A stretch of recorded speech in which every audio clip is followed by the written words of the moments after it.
نوکر اتنے باشرف ہیں کہ جو مردے کو بھی جلا دیں۔ اب جناب سلمان کا ذکر ہوا ہے، بس ایک واقعہ، اس کے بعد رفت مسائل زیادہ آپ کے درمیان میں حائل نہیں ہوں گا۔ جناب سلمان ایک نہج الفارس کتاب ایرانیوں نے چھاپی، جناب سلمان کے اوپر، ان کی زندگی حیات کے اوپر وہ کتاب ایرانیوں نے لکھی ہوئی، اسے چھاپی، تو اس کے اندر یہ واقعہ ملتا ہے، شاید آپ لوگوں کو سنا بھی ہو لیکن میں دوبارہ بیان کر دیتا ہوں۔ جناب سلمان کے اوپر وہ کتاب چھپی ہوئی ہے، اس میں سے واقعہ یہ ہے کہ چند افراد مولا علی کی خدمت میں آئے اور آنے کے بعد عرض کرتے ہیں، اب دیکھیے گا کہ ان کے گھر کے نوکر وہ ہیں جو مردے تک کو جلا دیں۔ یہ بات آپ اپنے ذہن میں رکھیے گا، انشاءاللہ نتیجہ آپ کو یہاں سے دے کر جاؤں گا۔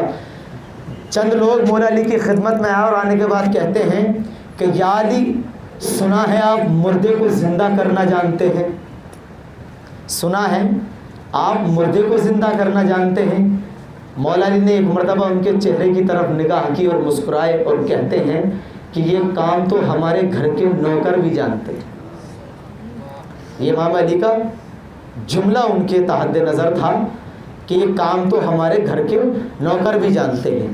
اب نوکروں کا ذکر آیا، جب تذکرہ ہوا، جب نام نوکر کا آیا تو سب کا ذہن پہنچا سلمان کی طرف۔ توجہ فرمائیے گا، سب کا ذہن جناب سلمان کی طرف پہنچا۔ اچھا، یہ سوچنے والی بات یہ ہے کہ ان لوگوں کا ذہن پہنچا بھی تو جناب سلمان کی طرف، حالانکہ مولا علی کے صحابہ کرام اور بھی تھے، جناب مقداد تھے، جناب میثم تمار تھے، جناب ابو ذر غفاری بھی تھے، وہ اور کسی کے پاس بھی جا سکتے تھے، جناب سلمان ہی کے پاس کیوں آئے؟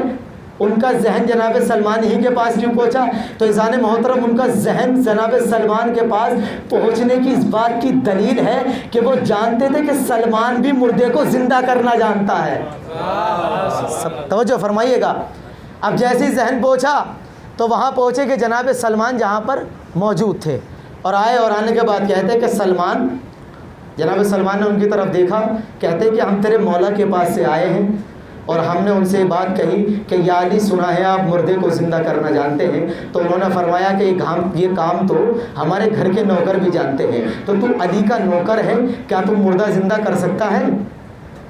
دیکھیے آزما رہے ہیں، توجہ فرمائیے گا، کیا تم مردہ زندہ کر سکتا ہے؟ جناب سلمان بڑا خوبصورت فقرہ کہتے ہیں کہ ابھی تک تو کیا نہیں، مگر جب وہ کہہ رہا ہے تو ضرور کروں گا۔ توجہ فرمائیے گا کہ ابھی تک تو کیا نہیں، مگر جب وہ کہہ رہا ہے تو ضرور کر دوں گا۔ کہتے سلمان ہمیں دعویٰ نہیں، دلیل چاہیے، دلیل پیش کر ہمارے سامنے۔ جناب سلمان کا ہاتھ پکڑا اور ایک قبرستان میں لے کر آ گئے، قبرستان میں قبر کے پاس لے آ کر کھڑا کر دیا اور کہا کہ سلمان، اس قبر کے مردے کو زندہ کرو۔ جناب سلمان نے قبر دیکھی، کہا اس مردے کو زندہ کرنا ہے، کہا اس مردے کو زندہ کرو۔ جناب سلمان نے اپنے دست مبارک اس قبر پہ رکھا۔ اب دیکھیے بڑی سکون سے پڑھوں گا، جناب سلمان نے اپنا دست مبارک اس قبر کے اوپر رکھا، اور رکھنے کے بعد ایک مرتبہ جناب سلمان فقرہ کہتے ہیں کہ وہ کہہ رہا ہے کہ میں مردے کو زندہ کر سکتا ہوں۔ جملہ سنیے گا، بڑا خوبصورت جملہ کہا میرے مولا کے غلام نے کہ وہ کہہ رہا ہے کہ میں مردے کو زندہ کر سکتا ہوں، قم بے اذن علی، علی کے اذن سے کھڑا ہو جا، علی کے اذن سے کھڑا ہو جا۔ اب جیسے ہی جناب سلمان نے یہ فقرہ کہا تو تاریخ کہتی ہے، تاریخ کے اندر یہ لکھا کہ جیسے ہی جناب سلمان نے کہا قم بے اذن علی، علی کے اذن سے کھڑا ہو جا، مردہ قبر کو پھاڑتا ہوا، کفن کو چیرتا ہوا، قبر کی خاک اپنے سر سے ہٹاتا ہوا قبر سے اٹھا، اور اٹھنے کے بعد فقرہ کہتا ہے کہ این الجملو، این الجملو، این الجملو، میرا اونٹ کہاں ہے، میرا اونٹ کہاں ہے، میرا اونٹ کہاں ہے۔ اب جتنے بھی آئے تھے جناب سلمان کے پیچھے چھپ گئے ڈر کر، اور کہتے کہ سلمان ہمیں اس بات کا تو یقین ہو گیا کہ تم مردے کو زندہ کرنا جانتا ہے، مگر یہ تو بتا دے کہ یہ اٹھنے کے بعد کہہ کیا رہا ہے۔ جناب سلمان نے کہا کہ تو نے نبی کی حدیث نہیں سنی؟ نبی نے فرمایا انسان جس کیفیت میں مر جاتا ہے، جس حالت میں مر جاتا ہے، تو جب وہ زندہ ہوتا ہے تو اسی صورت میں زندہ ہوتا ہے، اسی کیفیت میں زندہ ہوتا ہے۔ یہ ایک صحرا میں جا رہا تھا اپنے اونٹ کو لے کر، راستے میں اس کا اونٹ کھو گیا تھا، یہ اپنے اونٹ کو ڈھونڈتا ڈھونڈتا مر گیا،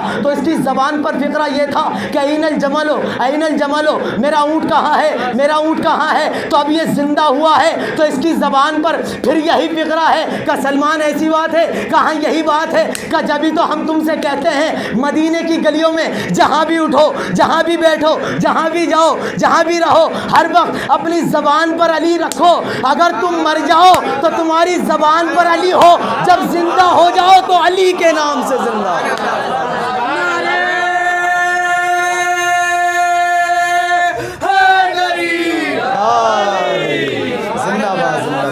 مولا آپ کو سلامت رکھے۔ بھائی ہماری مجالس میں تو مولا خود سند دیتے جاتے ہیں ہماری مضامین میں۔ اب بھائی ماشاءاللہ سے سب نے نعرہ لگائے، دیکھیں ظالم محترم ان نعروں کو